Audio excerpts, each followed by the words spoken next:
A very common issue in so many series, in this case I'm talking about anime and manga, is endings falling short of community expectations. Recently we've had My Hero Academia and Jujutsu Kaisen end, both to less than stellar reviews. From what I've seen, most reviews of both of these endings land between meh and it ruined the whole series. I'm of the opinion that the ending of a story is one of the most important aspects of it, so I understand how it could ruin an entire series. Especially in Jujutsu Kaisen's case, where the flopped ending brings attention to issues that the whole story has had.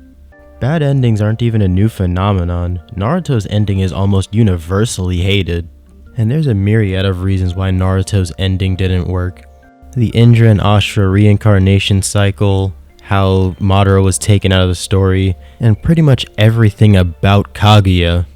All of these are things that contributed to a very popular series not landing properly. There are also lesser known stories like Angel Beats, Darling in the Franxx, Charlotte, and many other niche series, where the consensus is generally the ending of these series are not good. What are the common criticisms of series that people say have bad endings? Do these complaints have any merit to them? What should aspiring writers take away and learn from these bad endings to have a better received ending? These are the questions that I want to discuss today. Let's get to it. Starting with my personal biggest grievance series commonly do, not closing important plot lines, or worse, introducing new plot lines last second for no logical reason. Naruto did this with Kaguya as well as Indra and Ashura's reincarnation cycle. Jujutsu Kaisen did it with the simple domain school and the Americans abducting cursed users. Really, this could apply to anything post Gojo in Jujutsu Kaisen, but I'll get back to that. Doing this is never a good idea as a writer. Adding important story elements at the end of the series that should have been introduced earlier and would have been impactful if introduced earlier on, and need time to be fleshed out and resolved properly, shouldn't be introduced at the end of the story's final conflict or in the epilogue chapters of the series. It's especially bad when there's no follow-up series announced, like what happened with JJK. With all the plot lines introduced, like the conflict between the three great clans, or the Americans abducting cursed users, or even world building that should have happened in the story, like learning about the Heian era, or even just giving Yuji's domain expansion a name.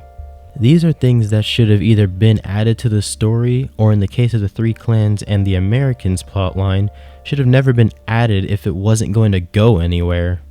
Pivoting back to Naruto for its inclusion of literal alien gods and the reincarnation cycle, including both of these things tears holes in this story and what it stood for.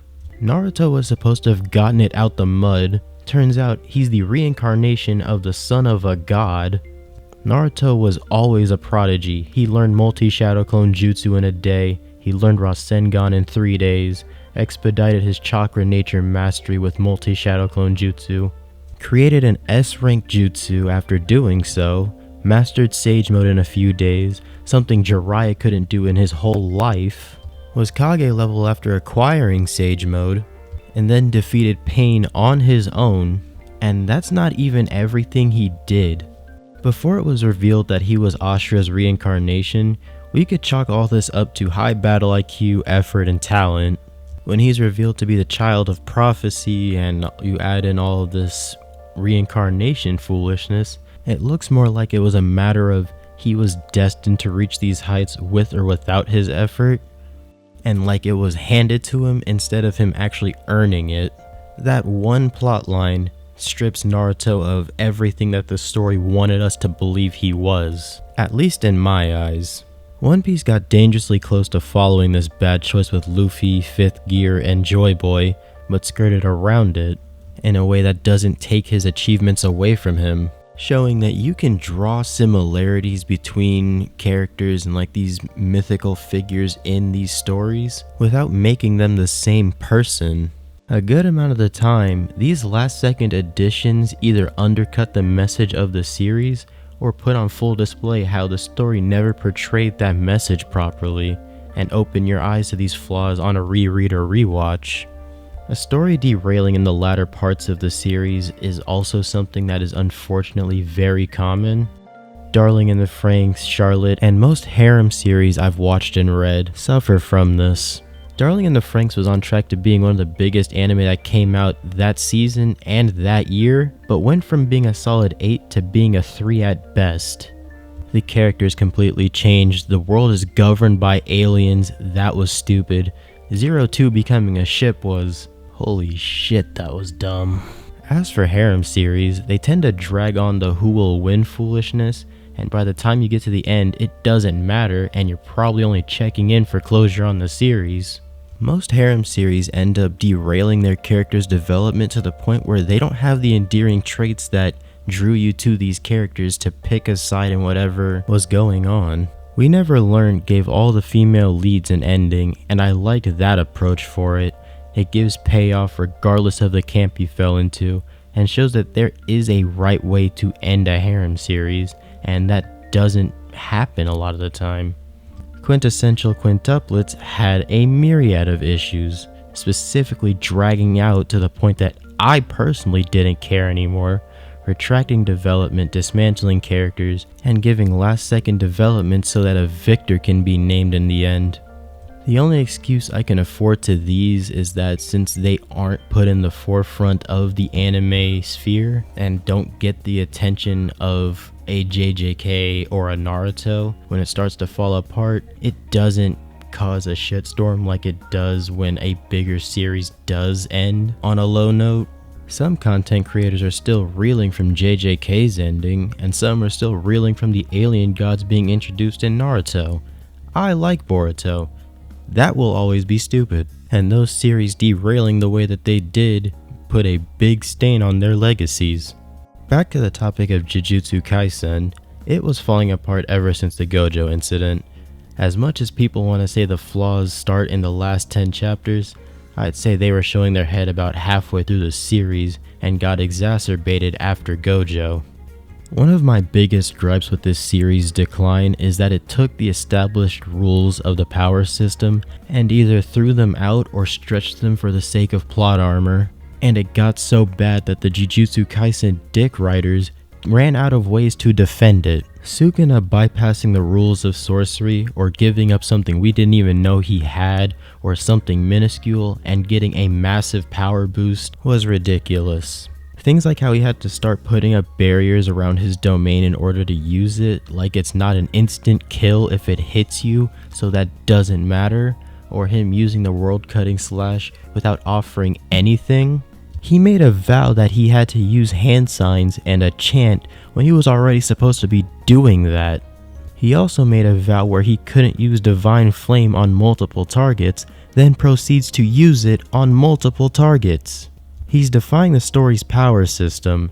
He also did it when Yuji, who was supposed to be dealing damage that prevents Sukuna from properly connecting to Megumi's body, kept hitting him, and then he pulled out his domain expansion, something he was not supposed to be capable of doing because of Yuji's punches and black flashes resetting his connection to Megumi, as well as him being burnt out from using it a couple of chapters prior.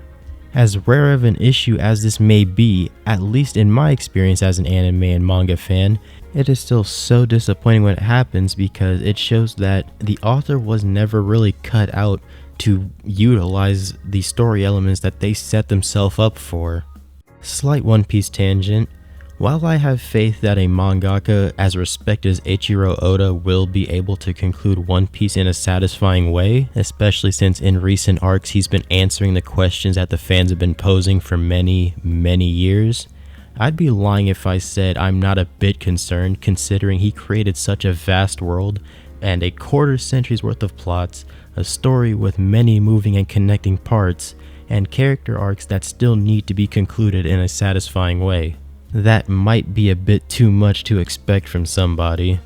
With how he's been writing post-Wano, I'm not as concerned as I would have been if he was just going downhill, especially since I think that Egghead is the best post-time skip arc, but there's still so much that he needs to answer in his story in order to give the audience a satisfying conclusion to the story. And considering he's been writing it for 25 years and has put so much time and care into this story, I don't see him throwing it away last second, especially since Jump and Shueisha don't seem too pressed about him ending the story's long run anytime soon.